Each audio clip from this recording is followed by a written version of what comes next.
So speech is a special gift to a human being. बोलने की क्षमता मनुष्य को दिया गया एक विशेष उपहार है। एक इंसान जितनी जटिल आवाजें निकाल सकता है वैसा कोई दूसरा जीव नहीं कर सकता। हाँ, एक हाथी की चिंगाड़ हमारी आवाज से कहीं तेज हो सकती है। ये आपके हाथ पैर ढीले कर सकती है।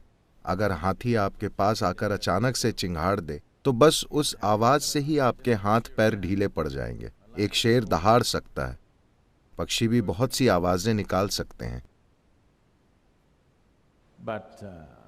पर कोई भी जीव उस जटिलता के साथ नहीं बोल सकता जैसे हम बोल सकते हैं। भाषाओं को सोच समझकर इस तरह से रचा गया था ताकि इसका उच्चारण ही शरीर को शुद्ध कर दे। संस्कृत भाषा ऐसे ही तैयार की गई थी। हम में से अधिकतर लोग शायद ज्यादातर समय अंग्रेजी में बात करते हैं। सारी भाषाओं में से, जरूरी नहीं कि सारी भाषाएं, भारतीय भाषाओं या देसी बोलियों की तुलना में या स्पेनिश या लैटिन या चीनी भाषा की तुलना में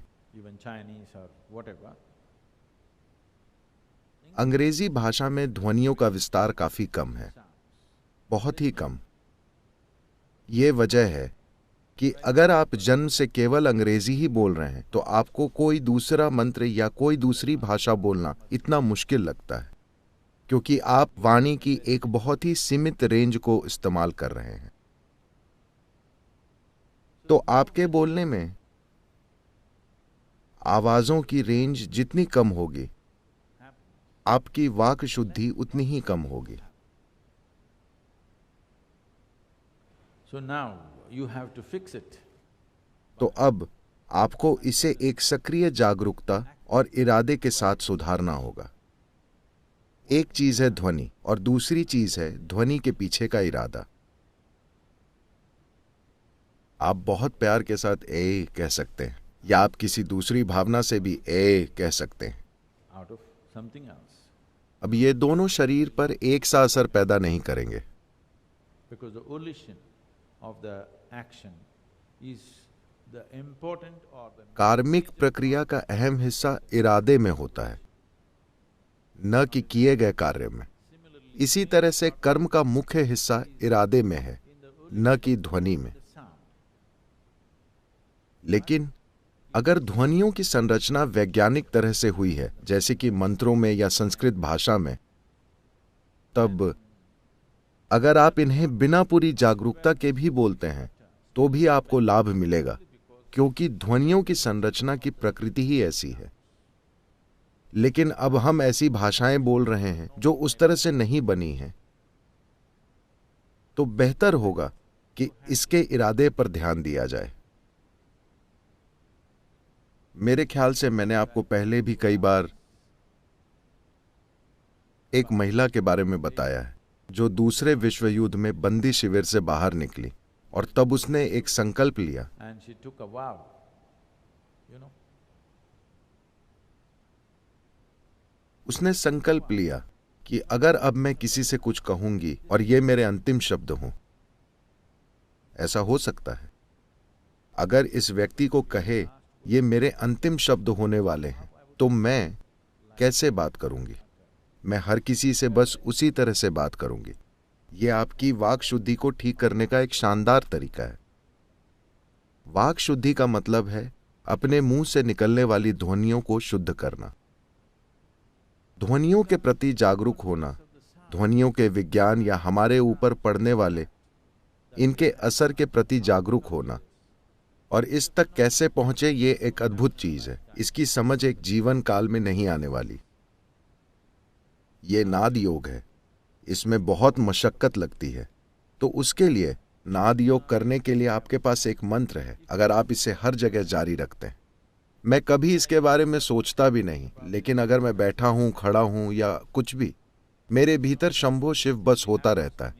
ऐसा नहीं है कि मैं ये बोलना चाहता हूं, बस मेरी सांसें खुद ब खुद ये आकार ले लेती हैं।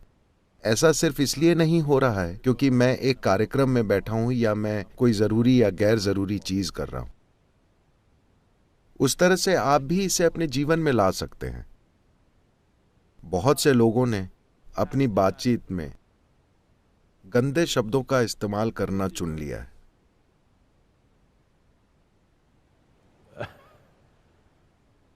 In their conversations or these days, या इन दिनों खासकर मैं देख रहा हूं कि अमेरिका में युवा वर्ग वो बस एक शब्द से पूरा वाक्य बनाने लगे हैं। no, मैं भारत में भी देखता हूं कि कई लोगों ने ये चीजें सीख ली हैं और जब वे इन शब्दों को बोलते हैं, लोग शिट शिट कहते रहते हैं। मैं उन्हें याद दिलाता रहता हूं, मेहरबानी करके यहां मत कीजिएगा। तो सिस्टम में सही तरह का स्पंदन लाने का ये एक तरीका है। ये महत्वपूर्ण इसलिए है क्योंकि अगर आप अपने भीतर यूं ही मौन हो जाते हैं तो इससे बेहतर कोई दूसरा तरीका नहीं है। यही परम तरीका है। अगर आप अपने भीतर बस यूं ही अचल हो सकते हैं तो यह सबसे अच्छा तरीका है। अगर ऐसा नहीं हो रहा है तो अगला सबसे अच्छा तरीका यह है कि आप शिव कह सकते हैं। यह शून्यता के सबसे करीब है। वरना अगर बस एक शब्द आपके लिए काम नहीं करता तो आप एक थोड़ा ज्यादा लंबा, आपको गाने के लिए एक लाइन चाहिए तो आप ब्रह्मानंद स्वरूपा या कोई और जाप कर सकते हैं, या वैराग्य के उन 5-6 मंत्रों में से जो भी आपने चुना है। आप जिसके साथ भी स्पंदित हों बस उसे कीजिए। सबसे बढ़कर आप अपने द्वारा बोली गई हर ध्वनि में सही इरादा लाइए। अगर आप अपने मुंह से निकली हर बात में से एक सही इरादा लाते हैं तो ये ध्वनियां आपके भीतर एक खास तरीके से स्पंदित होंगी। सही किस्म के स्पंदन की इस बुनियाद का होना जरूरी है अगर आप इस मानव तंत्र को एक ऊंची संभावना की तरह इस्तेमाल करना चाहते हैं, वरना ये हमेशा आपके पीछे घिसटता रहेगा। अगर आप चाहते हैं कि यह एक बड़ी संभावना बने तो इसके पास सही किस्म के स्पंदन की बुनियाद होनी चाहिए और आपके द्वारा बोली गई ध्वनियों की शुद्धता या वाक शुद्धि उसका एक अहम हिस्सा है। पर अगर आप पूरी तरह स्थिर और मौन हो सकते हैं तो उसके जैसा कुछ भी नहीं है।